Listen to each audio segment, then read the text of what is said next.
ഇവിടെ ഒരു ഫാമിലി കാറിൽ പോയിക്കൊണ്ടിരിക്കുമ്പോൾ വണ്ടി തന്നെ കൊക്കയിലെ പുഴയിലേക്ക് വീഴാണ്. പുഴയിൽ വീണ കാറിന്റെ ഉള്ളിൽ വെള്ളം കയറി നിറയണ കണ്ടിട്ട് ഭർത്താവ് ഭാര്യേനെയും മോനെയും സൺറൂഫ് വഴി കാറിന്റെ മുകളിലേക്ക് ആക്കും. പക്ഷെ ബാക്ക് സീറ്റിൽ ഇരിക്കുന്ന ഭർത്താവിന് അയാളുടെ സീറ്റ് ബെൽറ്റ് തുറക്കാൻ പറ്റാത്തതുകൊണ്ട് ഭാര്യേനോട് മോനെ കരയിലേക്ക് എത്തിക്കാൻ പറയാണ്.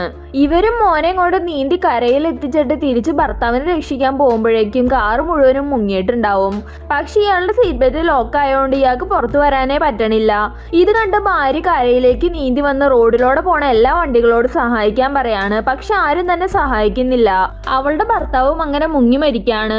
അതിനുശേഷം ഇയാളുടെ ഫ്യൂണറൽ ചടങ്ങിൽ വെച്ചിട്ട് ഇവന്റെ അമ്മ ഇവള് കാരണമാണ് ഭർത്താവ് മരിച്ചതെന്നും പറഞ്ഞുകൊണ്ട് ഇവളെ പിടിച്ചടിക്കാണ്. എന്നിട്ട് കൊച്ചുമോനെയും കൂട്ടിയിട്ട് പോവും. ഇവളും മോന്റെ കസ്റ്റഡിക്ക് വേണ്ടിയിട്ട് കേസ് കൊടുക്കും. കോടതിയിൽ വെച്ചിട്ട് ഈ അമ്മായിമ്മ, നീ എന്റെ മോനെയും നിന്റെ ആദ്യ ഭർത്താവിനെയും കൊന്നത് ഇൻഷുറൻസ് പൈസയ്ക്ക് വേണ്ടിയിട്ടല്ലേ, നിനക്ക് എന്റെ കൊച്ചുമോനെ വിട്ടുതരില്ല എന്ന് പറഞ്ഞ് ഒച്ചയുണ്ടാക്കാണ്. സത്യത്തിൽ ഈ പെണ്ണ് തന്നെയാണ് അവളുടെ 2 ഭർത്താക്കന്മാരെയും കൊല്ലുന്നത്. ഇവളുടെ ആദ്യത്തെ ഭർത്താവിന് ഒരു മലയുടെ മുകളിൽ നിന്ന് തള്ളിയിട്ട് കൊന്നിട്ട് അയാളുടെ ഇൻഷുറൻസ് പൈസ മേടിക്കാണ്.